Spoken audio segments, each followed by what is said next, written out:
At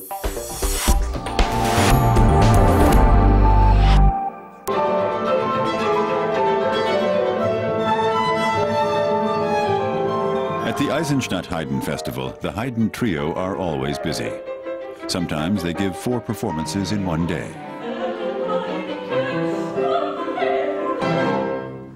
The festival is a chamber music marathon with a lot of Haydn as well as contemporary compositions inspired by the master. There's never a moment's rest. You're always making sure you're fully rehearsed for the next concert.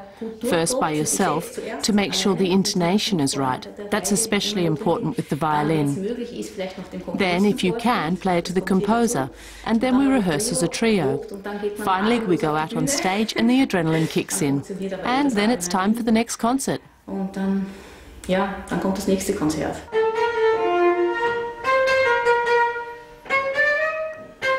The 3 Austrians are the stars of the program. They know their Haydn. The real challenge is in the modern pieces.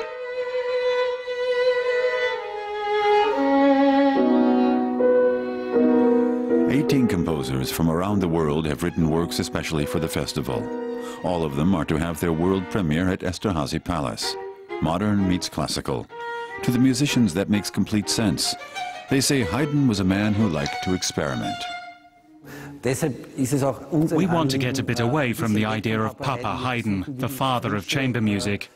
We aim to give fresh, even modern interpretations of Haydn to show people that Haydn is not old. This music is young and lively.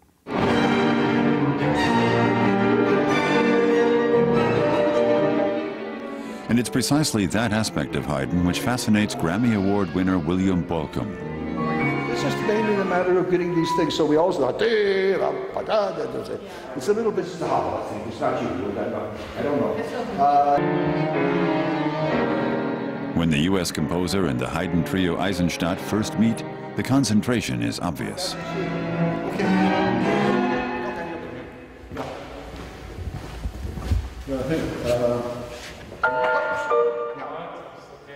Bolcom is delighted by the way the young Austrians interpret his piano trio.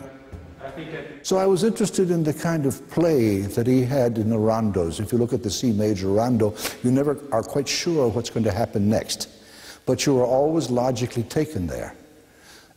Somebody once quoted Mozart. I don't know whether he actually said it, but the idea was to fool the listener but not lose him. If you listen to the composers of today, you'll see that there's not much that's new, because a lot of things are there in Haydn's music. You can trace it all back to him. That very important aspect is coming more and more into focus in this 200th anniversary year of his death. Haydn was avant-garde. His whole life long, he was a spearhead of the avant-garde. The Baroque Esterházy Palace in Eisenstadt was where Joseph Haydn worked, and today it's the home of the Haydn Festival. Haydn was director of music here for 40 years, with the freedom to pursue his own ideas.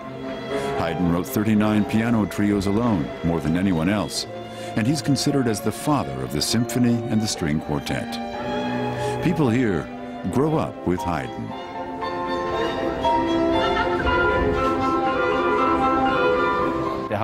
He was always coming up with innovative ideas. That was his aim, to surprise people. He was a very creative man, and I would have liked to have known him. Someone with so many ideas, who is always at work and always developing.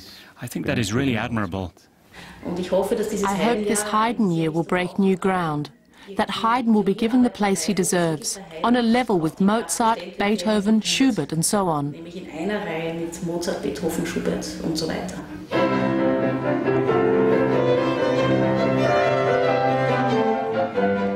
The festival in Eisenstadt is an attempt to rediscover Haydn, and a very enjoyable and successful one.